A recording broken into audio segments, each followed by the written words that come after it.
సంవత్సరాల తరబడి government job కోసం వేచి చూస్తున్నారా? కేవలం 8 నెలల్లో మీ కల నెరవేర్చుకోండి. వెంటనే కింది నంబర్స్‌కి కాల్ చేయండి. ఇటీవల అమెరికాలో వీసాల రద్దు లేదా student and exchange visitor information system రికార్డుల నుంచి తొలగింపునకు గురైన అంతర్జాతీయ విద్యార్థుల్లో దాదాపు 50% మంది భారతీయులేనని అమెరికన్ ఇమిగ్రేషన్ లాయర్స్ అసోసియేషన్ వెల్లడించింది. ఇందుకు సంబంధించి విద్యార్థులు, న్యాయవాదులు, యూనివర్సిటీ ఉద్యోగుల నుంచి 327 కేసు నివేదికలను ఈ సంఘం సేకరించింది. ఈ అంతర్జాతీయ విద్యార్థుల్లో సగం మంది భారతదేశానికి చెందినవారు కాగా 14% మంది చైనా విద్యార్థులని ఏఐఎల్ఏ ప్రకటించింది. మిగిలిన విద్యార్థులు ప్రధానంగా దక్షిణ కొరియా, నేపాల్, బంగ్లాదేశ్కు చెందిన వారని గురువారం వెల్లడించింది.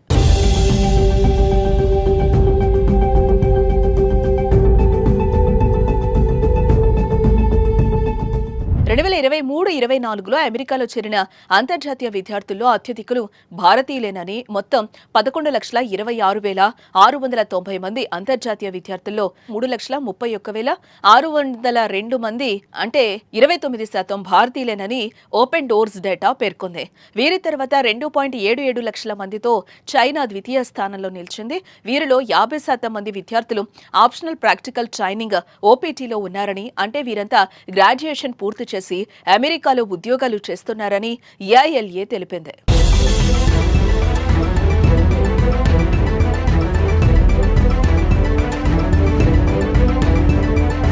F1 వీసాపై అమెరికాలో చదువుకుంటున్న అంతర్జాతీయ విద్యార్థులు 12 నెలలు పని చేసుకోవచ్చు. అదే స్టెమ్ కోర్సుల విద్యార్థులైతే మరో 24 నెలలు తమ వీసాను పొడిగించుకోవచ్చు. సెవీస్ రికార్డు నుంచి తొలగింపునకు గురైన ఓపీటీ విద్యార్థులు వెంటనే ఉద్యోగాలు చేసేందుకు వీల్లేదని, ప్రస్తుతం చదివే విద్యార్థులతో పోలిస్తే ఓపీటీ కింద ఉద్యోగాలు చేస్తున్న వారు తమ పాత హోదా పొందడం సాధ్యం కాదని ఏఐఎల్ఏ తెలిపింది. అంతర్జాతీయ విద్యార్థుల వీసాల రద్దు ఏకపక్షంగా జరుగుతున్నట్లు ఏఐఎల్ఏ ఆందోళన వ్యక్తం చేసింది. తాము సేకరించిన ఇటీవల అమెరికాలో వీసాల రద్దు లేదా student and exchange visitor information system రికార్డుల నుంచి తొలగింపునకు గురైన అంతర్జాతీయ విద్యార్థుల్లో దాదాపు 50% మంది భారతీయులేనని అమెరికన్ ఇమిగ్రేషన్ లాయర్స్ అసోసియేషన్ వెల్లడించింది. ఇందుకు సంబంధించి విద్యార్థులు, న్యాయవాదులు, యూనివర్సిటీ ఉద్యోగుల నుంచి 327 కేసు నివేదికలను ఈ సంఘం సేకరించింది. ఈ అంతర్జాతీయ విద్యార్థుల్లో సగం మంది భారతదేశానికి చెందినవారు కాగా 14% మంది చైనా విద్యార్థులని ఏఐఎల్ఏ ప్రకటించింది. మిగిలిన విద్యార్థులు ప్రధానంగా దక్షిణ కొరియా, నేపాల్, బంగ్లాదేశ్కు చెందిన వారని గురువారం వెల్లడించింది.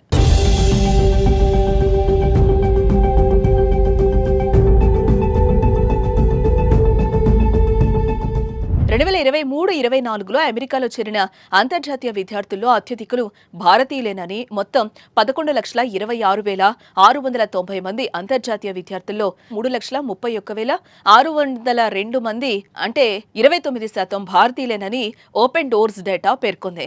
వీరి తర్వాత 2.77 లక్షల మందితో చైనా ద్వితీయ స్థానంలో నిలిచింది. వీరిలో 50% మంది విద్యార్థులు ఆప్షనల్ ప్రాక్టికల్ ట్రైనింగ్ ఓపీటీలో ఉన్నారని, అంటే వీరంతా గ్రాడ్యుయేషన్ పూర్తి చేసి అమెరికాలో ఉద్యోగాలు చేస్తున్నారని ఏఐఎల్ఏ తెలిపింది.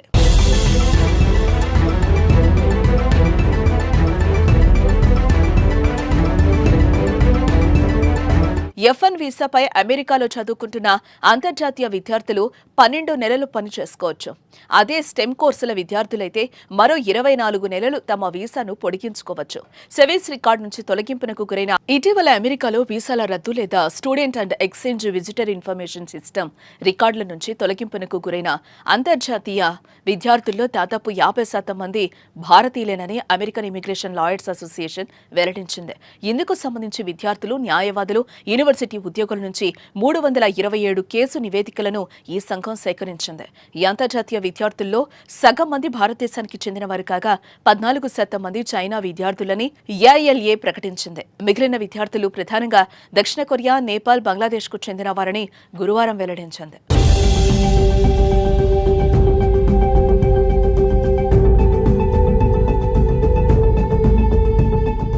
2023-24లో అమెరికాలో చేరిన అంతర్జాతీయ విద్యార్థుల్లో అత్యధికులు భారతీయులేనని మొత్తం 11,26,690 మంది అంతర్జాతీయ విద్యార్థుల్లో 3,31,602 మంది అంటే 29% భారతీయులేనని ఓపెన్ డోర్స్ డేటా పేర్కొంది. వీరి తర్వాత 2.77 లక్షల మందితో చైనా ద్వితీయ స్థానంలో నిలిచింది. వీరిలో 50% మంది విద్యార్థులు ఆప్షనల్ ప్రాక్టికల్ ట్రైనింగ్ ఓపీటీలో ఉన్నారని, అంటే వీరంతా గ్రాడ్యుయేషన్ పూర్తి చేసి చేసి అమెరికాలో ఉద్యోగాలు చేస్తున్నారని ఏఐఎల్ఏ తెలిపింది.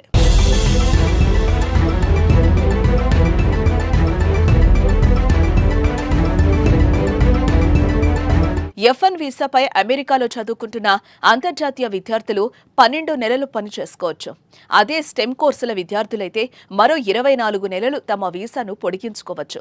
సెవీస్ రికార్డు నుంచి తొలగింపునకు గురైన ఓపీటీ విద్యార్థులు వెంటనే ఉద్యోగాలు చేసేందుకు వీల్లేదని, ప్రస్తుతం చదివే విద్యార్థులతో పోలిస్తే ఓపీటీ కింద ఉద్యోగాలు చేస్తున్న వారు తమ పాత హోదా పొందడం సాధ్యం కాదని ఏఐఎల్ఏ తెలిపింది.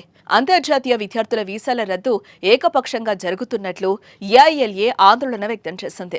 తాము సేకరించిన కేసుల నివేదికలో 86% కేసులు ఏదో ఒక స్థాయిలో పోలీసులతో సంప్రదింపులకు నోచుకున్నాయని, 33% వీసాలు రద్దయిన కేసుల్లో అభియోగాలు నమోదు చేయకపోవడం, వారిపై కేసులు పెట్టడం లేదని ప్రకటన తెలిపింది.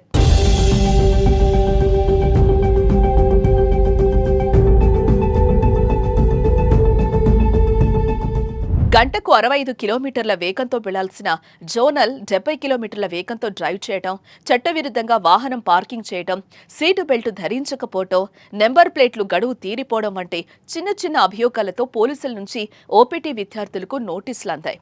వీసా రద్దుకు గురైన విద్యార్థుల్లో 2 విద్యార్థులకు మాత్రమే రాజకీయ నిరసనలలో పాల్గొన్న చరిత్ర లేదని, వీసా రద్దుకు సంబంధించిన ఈమెయిల్ నోటీసులు అందుకున్న మెజారిటీ విద్యార్థులకు ఈ నోటీస్ వీసాను మంజూరు చేసిన కౌన్సిలేట్ నుంచి వచ్చినట్లు ఏఐఎల్ఏ పేర్కొంది. కాగా అమెరికాలో వీసాలు రద్దయిన భారతీయ విద్యార్థుల గురించి విదేశీ వ్యవహారాల శాఖ అధికార ప్రతినిధి రణధీర్ జైస్వాల్ ను గురువారం విలేకరులు ప్రశ్నించగా చాలా మంది భారతీయ విద్యార్థులకు నోటీసులు అందిన విషయం తమ దృష్టికొచ్చిందని తెలిపారు.